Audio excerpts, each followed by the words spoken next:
Hey parents, I wanted to make this video so that I could give you an update on the student ministry upcoming fall semester and kind of let you know what our plan moving forward is going to be. Now I know that a lot of parents, including myself, have been a little bit concerned about the recent spike in COVID cases, both locally and also nationally, and that results in this uncertainty about what the best way forward is and what decision should we make for our children. So should I send my kids? Should I keep my kids home?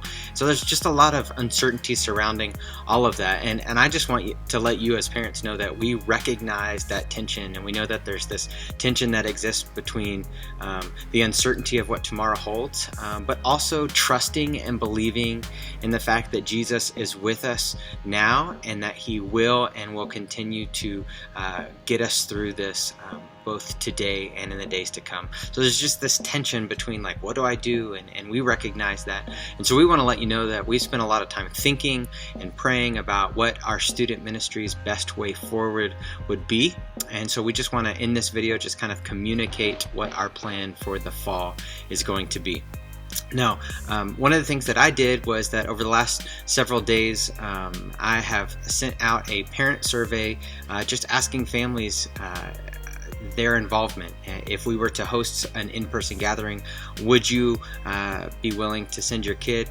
And I just want to let you know that overwhelmingly the response has been yes. And I think a big part of that is that all of us can relate to this idea that the isolation and the loneliness that has been a result of being separated from one another has been difficult on all of us. But I think it's especially been difficult on our teenagers. And so I know that there's a lot of families that really want to have just a place for their teenager to go, to be recharged, for them to be around their peers, to be encouraged in a positive way. And so I just want to let you know that overwhelmingly most families said that they are ready for an in-person gathering. There were some families that aren't yet ready, and later in this video I'll kind of go over some of the details of what we want to do for those families. But let me just start by talking about our plan to relaunch in-person gatherings. So I've been working on a plan that allows for our student ministry to be together while also doing everything within our power to ensure that we do our best to keep everybody as safe as possible. Anytime you gather, there's always inherent risks with that, and so we can't make everything perfectly safe, but we want to do everything within our power to make sure that we have a place that is safe for both our students and their families. So here's our plan.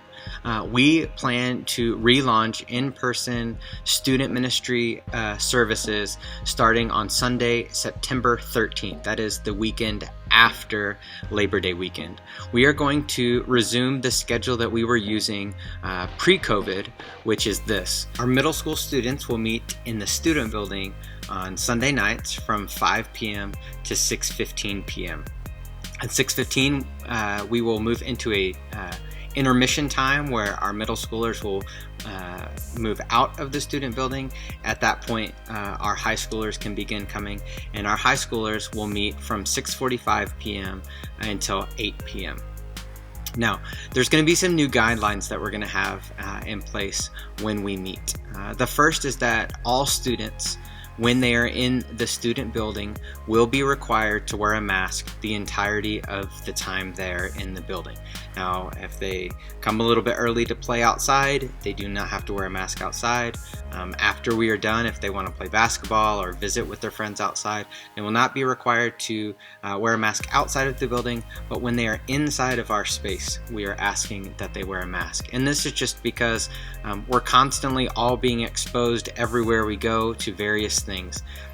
Because inside the building will be in much closer quarters, this allows everybody to keep their germs to themselves, which as a very germ-aware individual, I very much appreciate. So for the foreseeable future, for now, when in the building, students will be required to wear a mask. We will have extra masks available if somebody forgets it or leaves it at home or doesn't have one. We will have extras available, but that will be a requirement inside of the building. The second change that we're making is that for the time being, we will not have a snack bar, so we won't be selling snacks or drinks. We will have free water available if the kids are playing outside basketball or volleyball and just need something to drink. We'll have water, but we will not be having or selling snacks for the time being. I look forward to being together as a group again. It has been 5 months since our student ministry has been together, and I can't wait just to be in the same room again, and to invest in one another and to be able to just see each other face to face. I'm just so excited about that. So now let me take a second and just talk about what our plan is for families who aren't yet ready to be together in person. The first thing I want to let you know about is that I want to create some resources for you as a family so that your child doesn't feel completely left out. But here's what I don't want to do. I don't want to just record our in-person gathering and make that available to you. And the reason for that is I don't want your child to feel like they're missing out on any fun. I don't want them to see us doing things and it just makes it that much more obvious that they aren't there. So my plan is not to just record our in-person gathering and make that available. Instead, my plan is to have a separate resource available to you as families that you can do together. In most cases, it will be the same content that we are doing in person with the other students, but instead it will be something that you as a family will work through. In some cases it might be something that your child may be able to work through on their own. Other times it might be something that you work together through as a family, but it will be separate content. It won't just be a replay of what we did in person. Secondly, if there is enough students who are interested in an online meetup, we can have get all the families together that aren't coming in person and work out some sort of way for us to digitally, as often as possible, meet together if that's something that families are interested in. So we'll navigate that as we move forward through this, but I just want to find ways to connect with those who aren't here in person so that they are able to still feel connected even if they can't be together with us in person. I want to finish by saying thank you for being patient with us. I know that it's been a crazy last couple of months, and I appreciate all of you as parents and your flexibility as we've tried to work through what we should do.